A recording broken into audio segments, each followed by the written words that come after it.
R&B, Calypso, Kez the Band, Michelle Montano, Bob Marley, Bounty Killer. So we really give all these artists a chance to shine, and the key is in the programming, in making it make sense, and making sure that the music is fluid, a fluid experience. The Block with Angeline Tadaweo. Available now on CBC Listen. You know the feeling of finding a really good podcast? Or the feeling of someone always being there, like your favorite radio show? Stream CBC Podcasts, CBC Music, and CBC Radio anytime, anywhere. Download the CBC Listen app for free. This is CBC News. Good afternoon, I'm Rosanna Hempel in Winnipeg. At 12 o'clock, it's 19 degrees in Winnipeg. Getting cloudier this afternoon, a high of 23 today. Friends and family of a 29-year-old Winnipeg woman who has been missing since last week are desperate for any information. RCMP say the last time Brittany Dawn Story, also known as Bridget Valentine, was heard from was last Thursday. They say she was believed to be in the Runny area after reportedly crashing into a tree. Darcy Liang is a friend and has been coordinating searches for her. She says it's as if she's simply vanished. And, these people have been going really slow, very, very slow. And we have not found a trace of her or her vehicle whatsoever. It's just nothing's panning out. And I think that's the most frustrating thing, the ups and downs. We keep thinking, oh, maybe this is it. Or, finally something. And it's just nothing. Liang says they will be out searching again today. RCMP describes Story as 6 feet tall, 130 pounds with blonde hair. She was driving a white 2016 Dodge Journey with a pink interior. We have a photo of her up on our website. Anyone with information is asked to contact RCMP. Closing arguments are underway in the trial of a Winnipeg man who has admitted to killing 4 women. Lawyers for Jeremy Skibitsky are arguing he was suffering from schizophrenia at the time of the women's slayings in 2022. Court has heard Skibitsky told a psychiatrist he felt compelled to kill the women because he was on a mission from God. Skibitsky has admitted to the killings but has pleaded not guilty to first-degree murder. His lawyers are asking Chief Justice Glenn Joyal to find Skibitsky not criminally responsible due to mental illness. Crown prosecutors, who are expected to provide their arguments later today, say the killings were racially motivated and that Skibitsky preyed on the Indigenous women at homeless shelters. The federal government has proposed legislation to increase the capital gains tax. I would like to table, in both official languages, a notice of Ways and Means motion and backgrounder, which lays out our plan to make our tax system and our economy more fair for every generation. Finance Minister Chrystia Freeland tabling the bill in the House today. It asks corporations and trusts to pay tax on 2/3 of their capital gains, up from 50%. Individual Canadians will be exempt on their first $250,000. Freeland says the hike is needed to pay for things like housing and health care, but critics say it will hurt the economy and drive away doctors. The hike takes effect in 2 weeks. To Calgary now. We have good news. Calgarians, you have been incredible in cutting your water usage. I can tell you that Mayor Jyoti Gondek says the city's residents heeded the call to reduce usage following last week's water main break. She says yesterday's usage was well below the available supply. That means Calgarians can do their laundry and their dishes as long as it's a full load. The bad news, however, conservation orders remain in effect as crews are working to repair the broken pipe. International observers warn the war in Sudan has caused the world's largest displacement crisis. They say the number of people internally displaced by the war in Sudan can soon reach 10 million, and many others are looking for safety outside the country's borders. Mohammed Rafit is with the International Organization for Migration. Some 12 million have been forced to flee their homes in Sudan, with over 2 million crossing borders into neighboring countries, mainly Chad, South Sudan, and Egypt, often arriving in extremely vulnerable conditions and highly traumatized. The UN says those remaining are facing an imminent risk of famine. Fighting broke out in the capital, Khartoum, in April of last year and quickly spread across the country. France is preparing for a snap election after President Emmanuel Macron's party suffered a crushing defeat in the European Union elections. His centrist party obtained just half as many votes as the far-right National Rally Party. Rebecca Collard reports. A blow for French President Emmanuel Macron and a win for France's far-right National Rally Party, led by Marine Le Pen and her 28-year-old protege, Jordan Bardella. With national elections now set for the end of the month, the far right has its sights on France's National Assembly, says Anne Moxel from Paris's Sciences Po University. It opens the possibility that the extreme right arrives for the first time at the government. It opens the eventuality to have a cohabitation in France. If the National Rally keeps up its political gains in the coming elections, President Macron would have to govern with a far-right prime minister. Paris is set to host the Olympic Games next month, and some are asking how a country preparing to host the world will now also prepare to decide on its own future. Rebecca Collard for CBC News, Berlin. Privacy commissioners in Canada and the UK are launching a joint probe into 23andMe. The genetic testing company suffered a data breach last October. The investigation aims to establish the scope of the information exposed by the breach and potential harm to clients. It will also examine the steps the company took to protect sensitive information. That is the CBC News from Winnipeg. Your next local CBC News is at 12:30.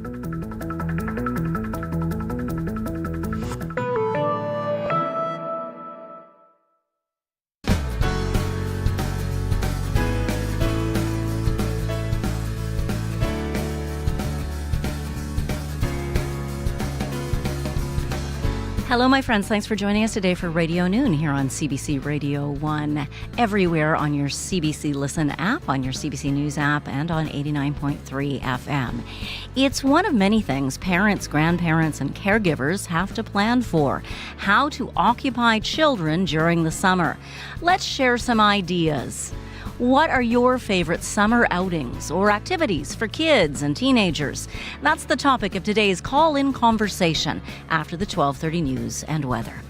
As the expression goes, you can't judge a book by its cover. You can, however, learn a lot from the book's first page.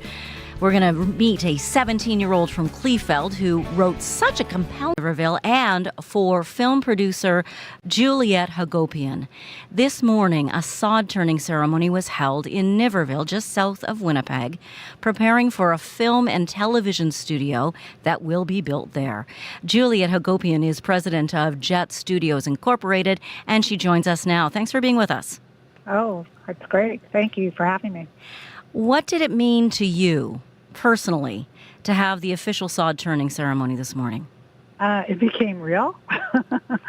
It's a great opportunity, and I've had so many people support it. So everyone that around me, I know I didn't do this alone. So it just became a really special occasion and support. So.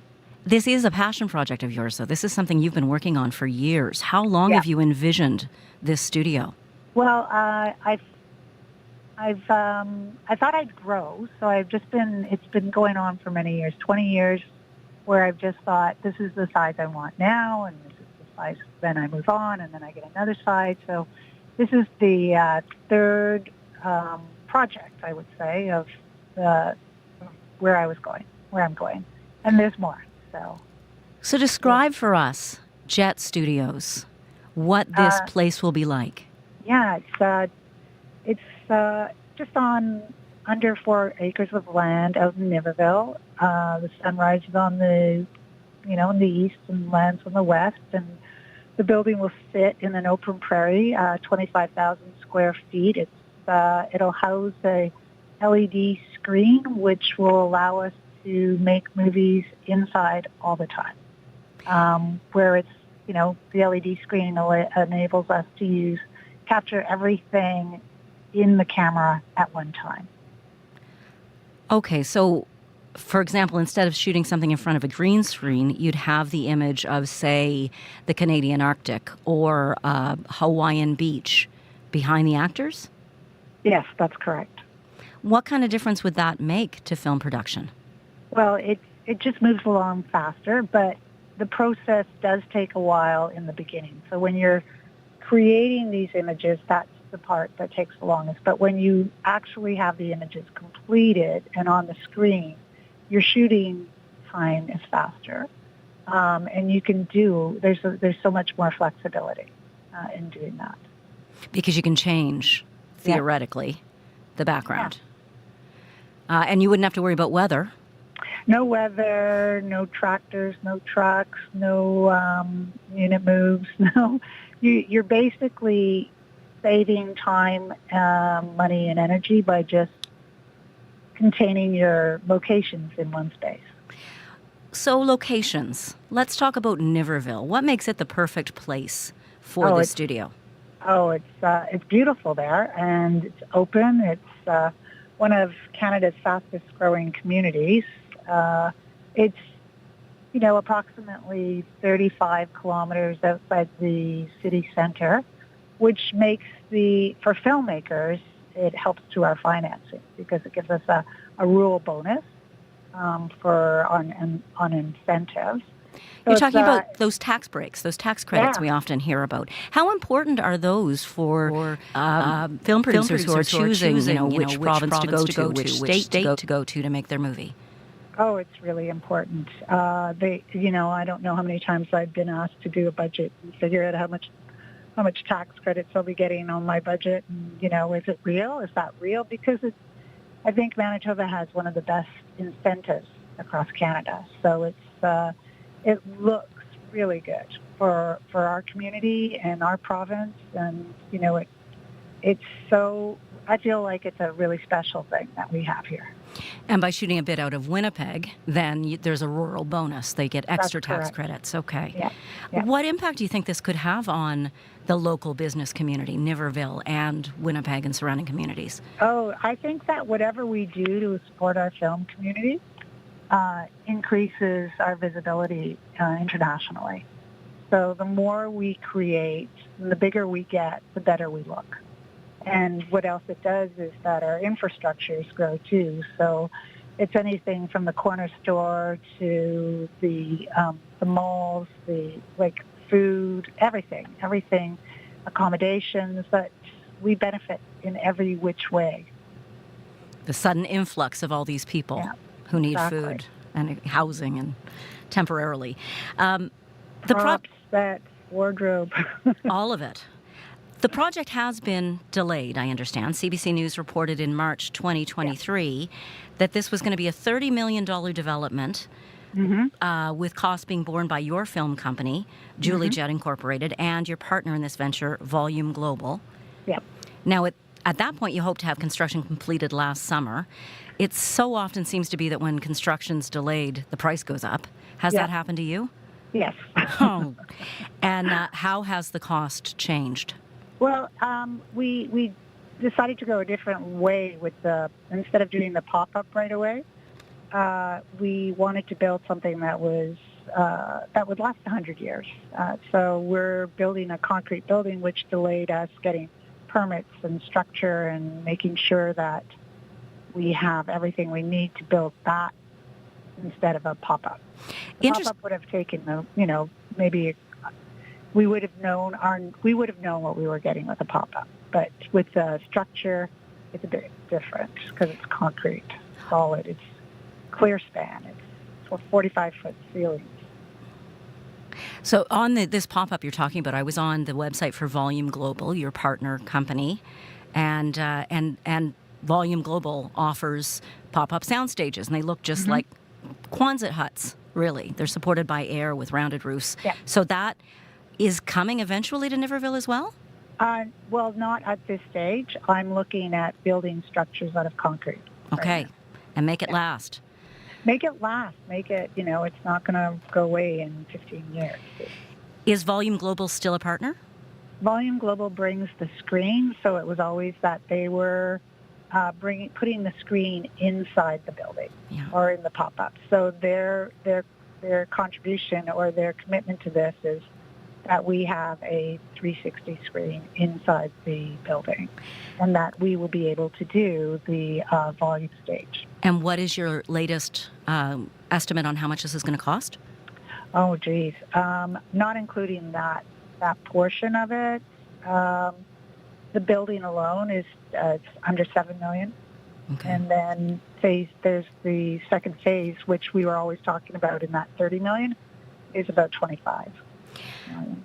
And that's a big lift, and your company's putting in most of the money.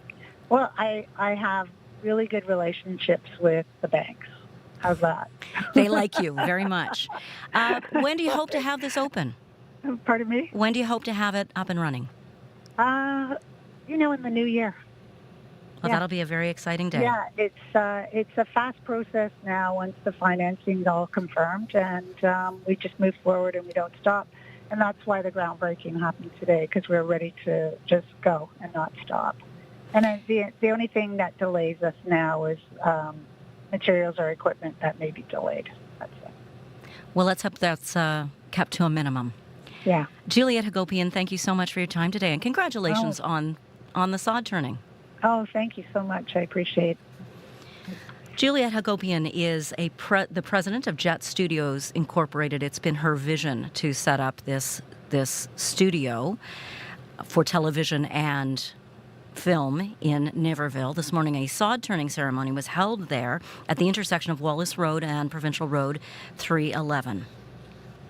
A classic board game created by a Canadian couple. Yahtzee, that dice-rolling strategy game you play like cards. An ice cream chain offering one flavor for every day of the month. Get that 30 wonderful feeling. And an iconic lighter that was named after a zipper.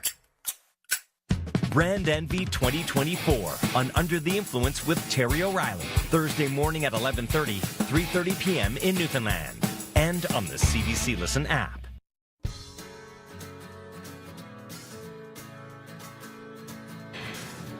89.3 FM is our frequency. I apologize for not turning my mic on. I was just saying lots of wonderful things like, it's 12:16 p.m. Thanks for joining us here on Radio Noon. I'm Janet Stewart, and I'll try to remember to turn on my mic from now on.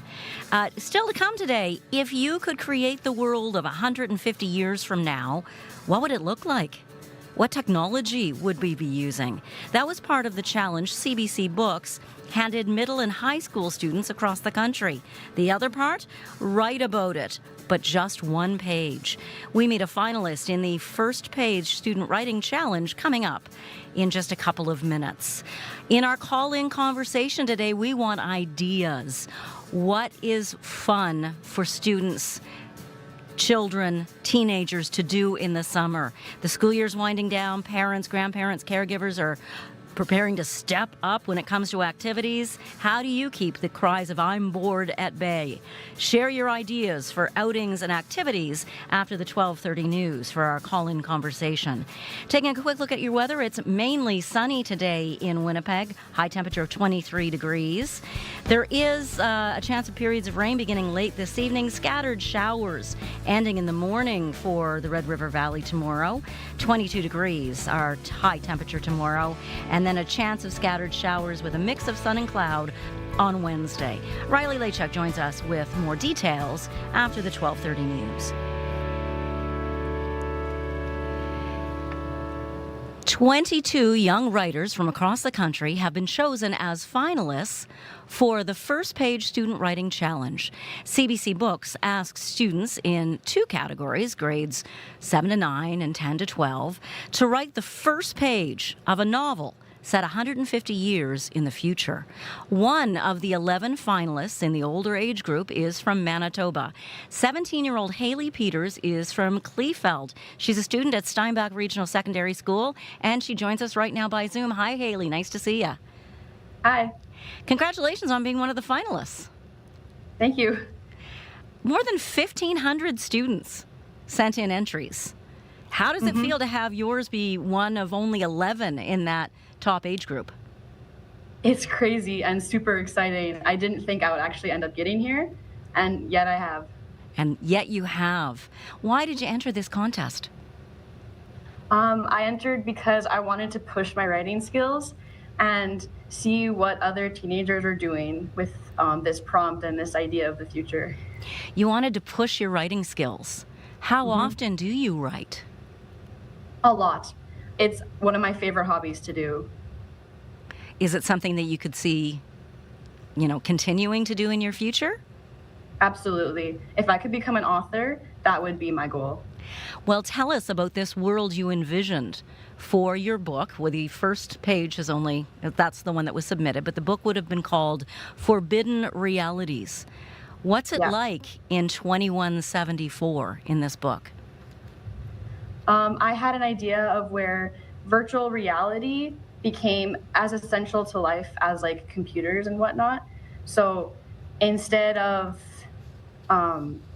having your computer in front of you, you would have a VR headset which would show you the same things as a computer, only you wouldn't take it off. It'd follow you through your life. So when people would text you, it would just pop in the corner of your eye and you'd see it there. Just things like that, how it would be the only tech we need to use because it would do all of the functions for us. So this could go into other...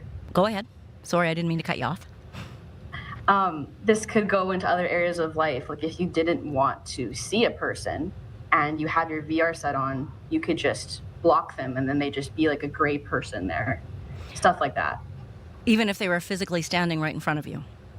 Yes, because the VR could just override it. When you think of a world like that, how do you feel? That'd be an interesting reality for sure. I feel like it would take away a lot of the connection that we need. So it'd be an interesting balance between what's helpful and what's hurtful. It's interesting too because you also go into themes of class divide and of government control, because in this reality that you've created, the forbidden realities, people from the upper class get better glasses than people from the lower class. Because they can afford it. But they're government issued and government controlled. Yeah. Yes, there's that as well, yeah. It just feels dystopian, really. It does have a bit of that twist in there as well, yeah. The more tech we introduce, sometimes the more dystopian it feels. It's interesting to hear that from somebody who's 17, and I'm sure you use tech a lot. All the time. Have you thought the whole story through, envisioning where it will go? I haven't, no. I have a bit of a plot idea, but it's more just kind of cool to dip my feet into the world of virtual reality and kind of just think about where that could go. Sci-fi's not normally a genre you write? I am big into fantasy. I do enjoy sci-fi and writing in that genre, but fantasy is where I really enjoy writing and reading especially. I find it interesting too, if you're a writer and a reader, to think about the first page and how important that first page is in grabbing a story. What elements did you know had to be in that first page for it to be compelling? The world has to be built. The world needs to be established, and you need to put a character there that is having struggles within that world. And that is what really hooks readers and gets them into the story, is a character with conflict within a new world that you're introducing to them. You mentioned that you also entered this contest not just to push yourself, but to find out what other teens were writing and thinking. What did you think of the other entries? They're all online. You can all read. Yeah. Yeah. So what did you think? I think there's a lot of good entries in there. There's some really interesting ideas, and it's also cool to see the style that they're written in. Everyone has their own unique style, and there's just a lot of differences within that. So it's cool to see, different writing styles and how different people took that prompt and ran with it. There's completely different ideas in there from like reconciliation and climate change and all that. So what's next? You're thinking about someday you'd like to be a writer. What do you see yourself writing? What types of work? Definitely fantasy.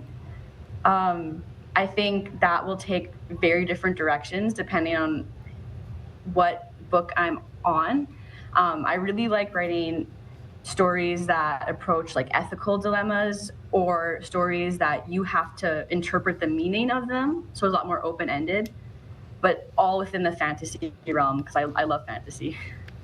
Well, Haley Peters, the reality is that you're clearly a talented writer. Congratulations on being one of the finalists in this contest.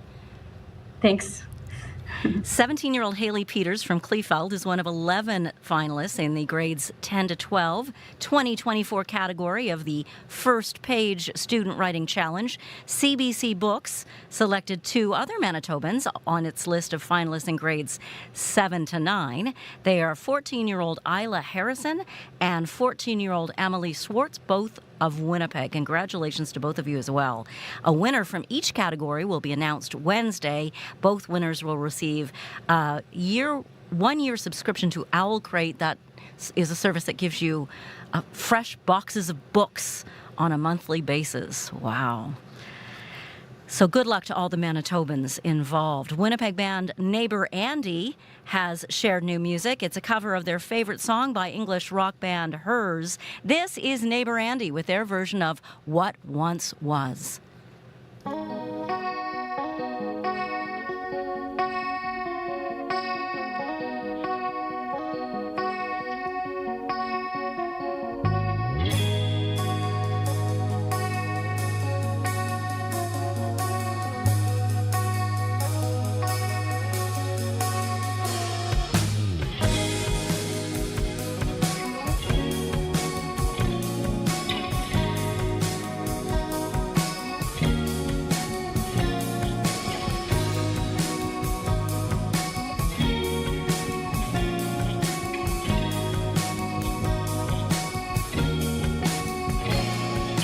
Guess I knew this would happen to you.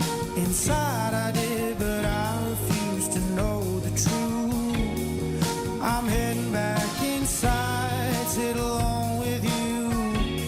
Guess I know what's wrong.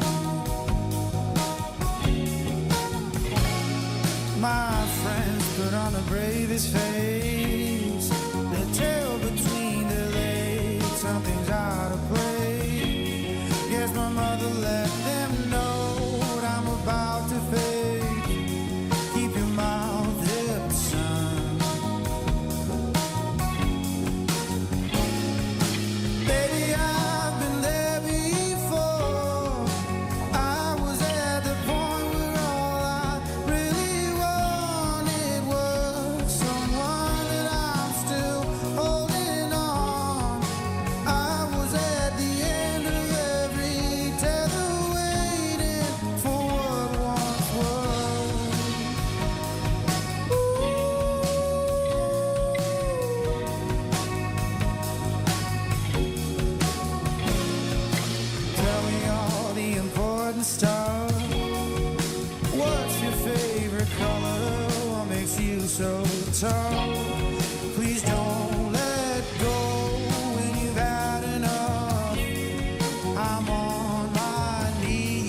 Neighbor Andy with their version of What Once Was.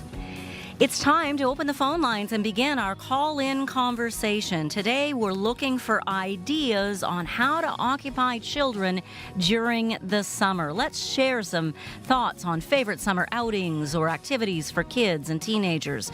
Call now and join our call-in conversation, 204-780-0893. Right now, the time is 12:30. CBC News. Good afternoon, I'm Rosanna Hempel in Winnipeg. At 12:30, it's 20 degrees in Winnipeg. Getting cloudier this afternoon, a high of 23 today. A friend of Brittany Dawn's Story says it's like the 29-year-old has vanished without a trace. Story was reported missing 2 days ago. The woman, who was also known as Bridget Valentine, was last heard from on Thursday when she was reportedly in the Rennie area. Mounties say she had reportedly hit a tree. Darcy Liang is helping coordinate the searches. 3 to 5 vehicles at a time out there, and along with the RCMPs, the choppers. We had a friend of mine, search and rescue team out there. They had a bunch of quads, bikes, like basically anyone who could volunteer has been out there. Liang says it's frustrating because they haven't been able to find any trace of her vehicle or if it hit anything in that area. RCMP say their investigation has led them to Molson, Manitoba. Story is described as 6 feet tall with blonde hair. She was driving a 2016 Dodge Journey with a pink interior. Anyone with information is asked to contact RCMP. Lawyers for a Winnipeg man who has admitted to killing 4 women in 2022 are using their closing arguments to try to convince the judge that Jeremy Skibitsky had schizophrenia at the time. They want Skibitsky found not criminally responsible due to mental illness. In its submissions later today, the Crown is expected to argue Skibitsky knew what he was doing was wrong when he preyed on the Indigenous women at homeless shelters. Another defense lawyer is no longer representing Peter Nygaard. Megan Savard was officially removed from the record at a hearing this morning. Nygaard says he's trying to retain another lawyer. The judge has appointed someone as friend of the court until Nygaard retains a new lawyer. Nygaard has another hearing on Friday. He's set to be sentenced for sexual assault later this month. Getting people out of their cars and onto their bikes. That's the goal of Bike Week in Winnipeg. Dave Elmore is the chair of Bike Week Winnipeg. He says biking got more popular over the course of the pandemic, and he'd like to see that continue. We have an awful lot of people out there when we look at the pandemic that got on their bikes. We just need to encourage them to just use their bikes a little bit more. And we hope that this week, Bike Week, will encourage people to get out, explore their city on 2 wheels. Elmore says the biggest obstacle is the safety concerns people have out on the road. Last week, a cyclist was hit and killed on Wellington Crescent. He admits that is a concern, but there is plenty of information on their Bike Week website to help people find bike routes and tips to make cycling easier. Tomorrow is Bike to Work Day. That is the CBC News from Winnipeg. Your next local CBC News is at 1:30. Thank you very much, Rosanna Hempel. You're welcome. Rosanna Hempel there covering news for us today. Riley Lachak, our weather specialist, joins us now with more on the forecast. It'll be a pretty pleasant week, I'll say, if you're planning to do any biking or anything like that. That's great. Not too hot. Not too rainy. hot. Could see some scattered showers through the early morning tomorrow, but we'll get into that. But yeah, today's looking quite pleasant, though, at least here in the Red River Valley. Right now, 20 degrees in both Winnipeg and Steinbach. Gimli, 15. Victoria Beach is at 16 degrees. Thompson's at 19. Seeing a little bit of clouds start to build into the west, where Brandon's at 14 right now and Melita at 16. And that system that's moving into the southwest corner of the province will be what's responsible for a few scattered showers overnight tonight in the Winnipeg region. More so of a steady rain back to the west in places like Brandon. Some of that already starting to cross into Manitoba from North Dakota as we get through the lunch hour here. Back to the west, though, into Saskatchewan, that is where we're seeing sort of the main system. So we're not getting the full brunt of this rain system moving into Manitoba, but we'll certainly feel some of the effects of it as we get into the overnight period tonight. So increasing clouds in the southwest today. By the time we hit even, say, 3-4 o'clock in the afternoon, Brandon starting to get into the showers, as is the Dauphin Swan River region. Certainly by supper time tonight into the rain already. And we start to see some clouds building in here to the Red River Valley. So by about 7-8 o'clock tonight, we start to see maybe a few showers here in Winnipeg. But through the overnight, we do see a band of rain moving through it. I'm not talking about a good soaking, accumulating rain, but certainly 5 to 10 millimeters not out of the question for us here in Winnipeg and, say, Emerson, Steinbach into the Pinawa-Lactabani region. Quickly clears out. So by the time we reach Tuesday morning, we're already drying out here in the Red River Valley, back to a mainly cloudy sky. Could see a few scattered showers still first thing in the morning, so be mindful of that. Could see a few showers first thing, but by the time we even hit lunchtime, we're back into the sunshine here across southern Manitoba, which comes with the risk of maybe a scattered thunderstorm Tuesday evening into Wednesday, with the risk of maybe a couple of pop-up showers, maybe a couple of rumbles of thunder. Nothing worth canceling plans over by any means. 5 to 10 millimeters over the next 4 to 8 hours or so through the Winnipeg, Steinbach, Sprague region.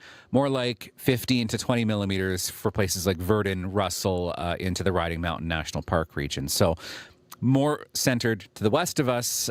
Today we're looking at a mainly sunny 23 in Winnipeg. Clouds building into the west, 20 by the time we reach late afternoon in Brandon. Thompson looking at 21 this afternoon. Looking at a high of 22 tomorrow in Winnipeg, 24 for Wednesday, and we're staying right around the low to mid 20s through the balance of the work week. So very seasonal week ahead, Janet. Very seasonal. And still time for sunscreen. And sunscreen and lots of water. And lots of water, indeed. Riley Lachuk, thank you so much. No problem. Riley is our weather specialist here at CBC Manitoba. He'll be back during Up to Speed, the program here that airs on Radio 1 between 3 and 6 p.m. to keep you updated on any changes in the forecast. And then, of course, you can watch Riley deliver the forecast during our television newscast at 6 p.m. Well, it is one of many things parents have to plan for: how to occupy children during the summer. They are looking for ideas. So let's share some, Manitoba. What are your favorite summer outings for activities for kids to do and teenagers as well? Call now and join our call-in conversation, 204-780-0893. Carla Remnant is Activities Coordinator of the South Winnipeg Family Information Center. She's also a parent and a grandparent, and she joins us now by Zoom. Hi, Carla. Nice to see you. Hello, hello. So how big a thing is coming up with plans for the summer for children? How big an undertaking can that be? It's a big one, and actually just had a conversation this morning. We had one of our play programs this morning, and I had 2 or 3 parents coming up and asking what if we were planning anything for this summer, and if I had any other ideas for this summer. So I think it's a real challenge for a lot of parents. We run out of ideas real quick, and this year has been lovely, but it's been a lot of rainy days, so not always can go outside either. Yeah, exactly. A lot of rainy days and a lot of what are we going to do? 204-780-0893. It takes a village to raise children, Manitoba. You are my village. Come on, let's help each other out. 204-780-0893. Do you live in a part of the province that has something really cool? Do you know of that we could come and explore? Do you know of a great activity, a fun game that you play with your kids or grandkids? Toll free, the number is 1-800-268-5483, or in Winnipeg, 204-780-0893. Carla, tell us about the South Winnipeg Family Information Center. What programs do you offer there? So South Winnipeg Family Information Center, we have been around. This is our 50th anniversary this year, so it's a very, very big one for us. And we offer a variety of programs. And this summer, we have a lot of, some free programs. So every Thursday morning, starting July 18th, we are doing outdoor play at Crescent Drive Park, and that's from 9:30 to 11:30. And we will probably be there rain or shine. And we have a lot of fun activities and snacks and songs and games. We also run a check for seniors Thursday afternoons during the summer. If you're a senior and you're struggling with your device, your phone, your tablet, your computer, bring it in. We'll talk about it. We'll learn some stuff together. And then we also run a seniors drop-in for coffee Wednesday mornings from 9:30 to 11:30. So you're taking care of all of us. Doing our best. We're People doing in our all best. ages. Tell us again, that Thursday outdoor play was what park? It's at Crescent Drive Park, which is, I believe, 190 Crescent Drive. And our seniors programs were at our center at 800 Point Road. Okay, 800 Point Road. You've got a lot of other programs there we'll talk about as well. We've got people calling in now. Heather, thank you for reaching out to Radio Noon. Hi, how are you? I'm great. How are you? I'm good. So I have a 10-year-old grandson and some more growing up. And so I decided that my hobby is kayaking, so I bought a second kayak. And we're going to be going into riding the mountain a few times. That sounds like a lot of fun. Oh, it is. I mean, when they get older and you can have adult conversations with them and do adult things, it's a lot of fun. Now, you've started this young. Your grandchild is 10. How do they feel about the idea? Did you ask? Would you like to go kayaking? I have taken the 10-year-old, and he enjoys it. I want to take a little bit more time and teach him some things, safety stuff. And he's big enough now he can help me load and unload the kayak. That is very helpful. Smart. Yeah. So Carla joins us now, of course, from the South Winnipeg Family Information Center. You're a grandparent as well and a parent, Carla. What do you think of Heather's plan? I love it. I love it. Anytime, and especially when we can get kids active in our own hobbies, because then we have the passion. They see that passion. They're connecting that. We're having fun. They're having fun. Absolutely. If you have hobbies or you have things, include your kids. Age-appropriate activities are always fantastic. And safety, of course, Heather mentioned that's one of the things. So she's going to make sure that her grandson is all outfitted in the proper flotation devices and everything. Safety, like bike riding, other activities. What other things could you think of that might be fun to include a kid? Sure. Yeah, bike riding is a great one. I'm a big biker, and I take my grandkids biking all the time. So just making sure you have your helmets and they know the rules of the road. For sure, I think hiking is a great thing. We are a big hiking family. Take your kids, and we can explore nature right in Winnipeg. We have fantastic, beautiful parks right in the city. And you can go on adventure. You can make your own scavenger hunt sheet. Maybe they can find certain plants or colors.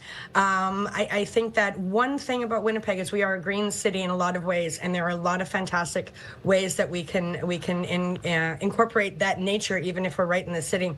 Art, singing, all of those wonderful things. All of those things. Heather got us thinking about kayaking. What a smart idea that is. Thank you so much for calling Radio Noon, Heather. We also have Sean joining us. Hi, Sean. Thanks for calling Radio Noon. Hi, good afternoon. How are you doing with thinking of the summer and what activities to share with kids? Yeah. Well, I like the summer with the kids. One thing I like to do with my daughters is play paintball with them. I just like watching any kind of sport. Any parent just likes watching their children play and exceed in it. But what we've done is that we saved all our money and we bought ourselves a camper, and we parked it at Idle Wheels just south of Gimli. And right from there, we can go kayaking, we can go fishing, we can go biking, we can look for frogs. Every morning, there's a whole bunch of girls that come to the camper, and they collect my daughters, and they go off and do their thing. And a bunch of boys come and grab my son, and they go off and do their thing, looking for frogs. Right now, it's tadpoles and frogs that the kids are looking at. But we just had that free fishing weekend, so we did that with the kids. It's really good to have a camper where you can just go out and enjoy the outdoors right from there. Does it make it easier for you because you don't have to pack up? You kind of know what you're doing. Oh, absolutely, yeah. So during the summer holidays, my wife can spend a couple weeks out there with the kids, and I can be a weekend dad, just bring them whatever groceries they need, or just showing up to help them out. But yeah, it makes life a lot more easier when you have a camper out there. Well, that's fantastic. Now, unfortunately, there are going to be people listening who aren't as lucky as you, Sean, and don't have the wherewithal to have a camper and to have a seasonal spot. What would your advice be for them? Well, so for me, you can rent a camper, and you can. A lot of the campsites do have rental campers that you can get into, and I'd strongly suggest getting into that, just trying it out first before you actually went out and looked at buying a camper or going that route. Because a lot of people just maybe don't like camping, or just rather be tenting it or be in a camper. Did you tent before you had the camper? I did, and my wife was not a tenter. That's why we went to the trailer. As you realized, she was like, I'd like a bit more comfort. Yeah, she didn't like the stones and the logs poking her back in the morning and stuff. So she likes to be able to wake up, turn on the coffee, and go out to the cabana and have her tea. And I join her with the coffee in the morning. We watch the sunrise. Oh, that sounds just perfect, Sean. Thank you for calling. You take care. Have a great day. You too. What's your idea of a perfect outdoor activity, a perfect thing for the summer, something you can get your kids involved in as well? 204-780-0893. What's your favorite outing or favorite activity for the kids? You know what I liked about that, Carla, is Sean was able to incorporate friends. You know, peer groups are so important, and I think sometimes that's why it can be so hard to tear kids off their devices. You know, 100%. Especially, I'm thinking teenagers, you know, because that's when your peer group gets so incredibly important to you, and you just hate to miss a text, right? Yeah. What advice do you have for parents who are having that battle? Because it can be a real fight. The child doesn't want to be disconnected. Yeah, absolutely. And my oldest grandson now is at that age where he's starting to do that. And yeah, screen's so important. I think the number one thing, and I say this often, I mean, obviously it's about balance. Maybe we can negotiate, okay, you can have an hour of screen time and then maybe we'll do an hour of family time. I also think modeling too. I know as parents, we often forget sometimes that we're on our device a lot. So I think modeling that behavior, it's hard if we're saying to our kids, get off your screen when you're holding your screen. So I think modeling that, I think including the kids, what do you want to do today? You had screen time this morning, what should we do this afternoon? Come up with some ideas, right? I think just incorporating the family and again, modeling that behavior that you're going to put down your device as well and you're going to walk away from the screen as well. And be fully present for them there, because sometimes that's something that, you know, if you're going to watch the baseball game but you're bringing your phone, then you're not really watching the baseball game. That's right. Yeah, for sure. We all get sucked into it. We totally understand. It's easy to do. How important is it to start that conversation? I know it's at the South Winnipeg Family Information Center. You do have positive parenting classes to start with those boundaries and limitations before the summer when everything changes. Yeah, I think, and I think every family has their own, you know, whatever works for them. But I think it's an ongoing conversation. I don't think it's a one-time conversation. I think it's an ongoing conversation. You know, family time should be family time. Being present, us being present with our kids. I think as early as we can start it. I mean, we have little kids that come into our center that, you know, are 2 and 1, and they already know how to use all their tablets and they want to watch their shows. So I think having that ongoing conversation throughout the year, so that when it comes to summertime, it's not like a big surprise. But I think it's just an everyday conversation. And again, being present and modeling that behavior. Look, mom's going to put her phone down. How about you put the tablet down and let's go outside and do something, or let's create art together. You mentioned art. You also mentioned a scavenger hunt. How would that go? Yeah, for sure. Well, we really promote a lot of messy hands-on play here at South Winnipeg. It's so fantastic for the way kids develop and how to learn. And yeah, scavenger hunts are super easy. It's super easy. You can look one up on the internet or you can make your own. Let's go find a leaf shaped like this. Let's go find a flower that's red. Let's go find an ant. You know, you can create whatever kind of scavenger hunt, age appropriate. The older kids, you can make it a little bit harder. There's also some free programs in Winnipeg that really encourage that art too. So I know Art City in Winnipeg has free programs throughout the summer as well. And I think if you take that messy play outside, you're getting that nature thing. You don't have to clean up the mess in the house, and the kids can just go in and just get messy. Even something as simple as painting with water. Just painting with water on the sidewalk. Or wherever. Yeah. If you're in a rural community, we'd love to hear from you today, too. 780-0893, or if you want to call toll-free, 1-800-268-5483. Of course, Carla, you're based here in Winnipeg, but if you were in a smaller community, maybe you're new to the community and you're going, gee, what's available here? Where would you look? I mean, I would say if your community has a resource center, or often small communities, the municipal office may have a list of activities that may be happening throughout the summer in the surrounding area. Talking to neighbors, if they have a rec center, I know I raised my kids in a small community, and our arena was the place to go, even in the summer. Tend to meet people that way, asking around. And also phoning other resource centers around. They might have information for rural areas as well. Libraries can be fabulous places.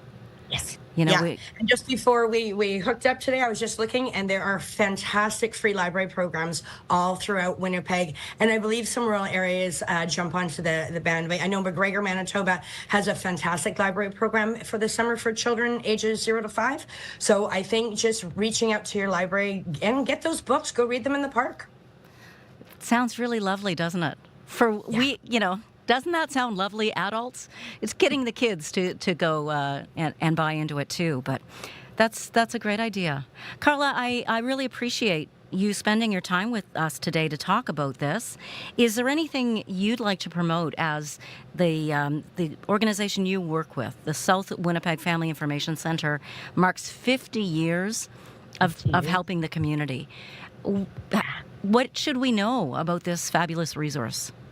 Oh, we have so much wonderful things happening all throughout the rest of this year. If you check out our website, we have a lot of things on there. If you want up-to-date information, we're actually having a webinar this evening. It starts at 7 p.m. on Zoom. It's a free webinar. You can check out our social media. You can check out our Facebook page, South Winnipeg Family Information Center, and our Instagram page to get a link to that webinar for this evening. What's the topic? Oh, you're getting to it. Oh, of course you are. Right into it. The topic tonight, we're going to talk about all of our summer programs, and there's also going to be a chance for a draw for 3 summer kids activity kits. So right up the alley of what we're talking about. Perfect. Thank you so much for joining us today, Carla Remnant. Thank you so much for inviting me. Carla Remnant is Activities Coordinator with the South Winnipeg Family Information Centre. My name is John Cullen, and I want to tell you a story. It's a story about a scandal, broken relationships, gossip, rumors, money, corporate rivalry, and curling. It's the story of Broomgate, how a single broom, yes, a broom, turned friends into foes and almost killed the 500-year-old sport of curling. It was a year I'd like to forget. Broomgate, available now wherever you get your podcasts. And curlers wear fabulous outfits most of the time, don't they? They can be spectacular. Our Olympic outfits are quite the sight as well. They've been designed by some of the biggest in the business. Companies like Ralph Lauren, Adidas, Nike. Here in Canada, Hudson Bay, Lululemon. But at the Paris Olympics this summer, you're likely going to see smaller clothing labels on the podium. CBC's Megan Lawton tells us why. It won't be until July that Olympic and Paralympic champions will be crowned. But what we do know in advance of the Games are the fashion labels already taking gold. It's an opportunity for us as a small brand that's just absolutely mind-blowing. Unlike previous years, which have been dominated by major brands, this time around, some athletes will be wearing smaller labels, including Canada's volleyball team. They'll be sporting Left on Friday, a Canadian swimwear startup co-founded by Shannon Savage, who you just heard, and Laura Lowerkey. This is why we started the brand. Our brand is about beauty and function. So it's exactly what we've tried to bring to the uniforms. And since day one, we've been product testing with athletes. So it's so natural for us. With a country as big as Canada, I wanted to know how you go about incorporating the spirit of a nation into a sports bra and hot pants. Canada and a thong. So our brand DNA really has to do with all this really fun mix and match color. We're so bold with our color. We've got a white paired with a nude color, which we felt was really cool with red writing on it. So it leans Canadian, but it's not just only red and white. To dress an Olympic team, a brand needs to have money to both sponsor the athletes and make the kit. Costs that can be challenging for many startups. Thankfully, Laura explains, Team Canada made concessions. They saw that we were small, so our fees were tiered, and they actually reduced them so we could afford this relationship. They saw the value in great, beautiful product that the athletes want to wear, and then they believed in us. Left on Friday aren't the only startup making their debut. They're joined by Paris streetwear designer Stéphane Ashpool. He founded Pigalle and has designed the kits of the French team. In classic Parisian style, the outfits were unveiled at Paris Fashion Week. In this catwalk video, athletes are wearing a colour palette of the country's flag, shades of blue, white and red. While some countries, including Canada and France, have gone for national designers, others are turning to brands who specialise in sports because they have the technical know-how. Cariuma is one of them. Funny enough, Megan, the semifinals and finals of skateboarding street, like the main event for us, happens in my birthday. Co-founded by Fernando Porto, Cariuma is a sustainable skate brand based in Brazil. This year, they're kitting out the skate teams of the Netherlands, Portugal and Slovakia. I think it's just one more sign that not only there's a lot of space for new brands in the market, but also that a lot of people and institutions are also craving for new partners that are not the top 2, top 3 huge ones. For an up-and-coming brand, getting Olympic-level exposure is a huge deal. The 2020 Games in Tokyo had a global audience of over 3 billion people. Although it's Cariuma's first time designing full uniforms, in the Tokyo Games they had 3 athletes wearing their trainers. One of them was American skateboarder Jagger Eaton. In the specific shoe style that our skaters wore, there wasn't even Cariuma written anywhere, like with just the Leaf logo on the side. And we had 3 of our guys in the main event, the final of street, and 2 of them got Olympic medal. So that week, we got the highest ever search for the brand in the history of the brand. In recent years, the Games have diversified to include more contemporary sports. This year, for example, breakdancing will make its debut. At the last Games, surfing and skateboarding were added to the programme. For some, including sports marketing expert Brian Quarles, it's no coincidence that the labels behind the uniforms are also changing. That's what's exciting when you introduce new sports and new communities and new audiences, and how do those people move? Every day, Brian advises sports companies on how to make an impact. His word of advice to any startups dressing athletes: go beyond the games. You can do a partnership and you can get the exposure based on your partnership with logos and placement and being at the things. But it's what you do outside of that partnership and how you activate those ideas. That is when it authentically connects sport and culture. Lucky then that both Left on Friday and Cariuma are planning pop-ups in Paris. For CBC Radio, I'm Megan Lawton. By the way, another new sport at the Paris Olympics, kayak cross. It's a combination of whitewater competitions, and it's probably going to be thrilling to watch. I can't even imagine. For all your Olympics coverage, stay with CBC. The Olympic Games run from July 26th to August 11th, and the Paralympic Games run August 28th to September 8th. Faith Fundal joins us now, host of Up to Speed. Hello, my friend. 2 very scary things combined, both. What, the Olympics? Kayaking and sports. Kayak cross. That's scary. It would be fun. Janet, a city report says its latest budget forecast shows a $39.3 million deficit, one that the reserve fund cannot pay for, and if not addressed, could result in service disruptions. We're going to hear from the chair of the city's Finance and Economic Development Committee, Jeff Barwadi, about why he is not sounding the alarm yet. So we'll get some context on those numbers. Wonderful. Thank you for that, Faith. Thank you. Faith hosts Up to Speed, which airs here between 3 and 6 p.m. on CBC Radio 1, 89.3 FM, 990 AM, everywhere on your CBC News app and your CBC Listen app. Also, this program, Radio Noon, if you missed anything, you can go on to CBC Manitoba's YouTube page and rewind, fast forward, watch it all again, listen to it all again. I want to thank Travis Peterson for that. He's the person who makes that possible. Daniel Friesen is our studio technician. Thank you, Daniel. Wendy Parker is our director and producer. Thank you so much, Wendy. Nellie Gonzalez and Leif Larson are the heads of our unit here at CBC.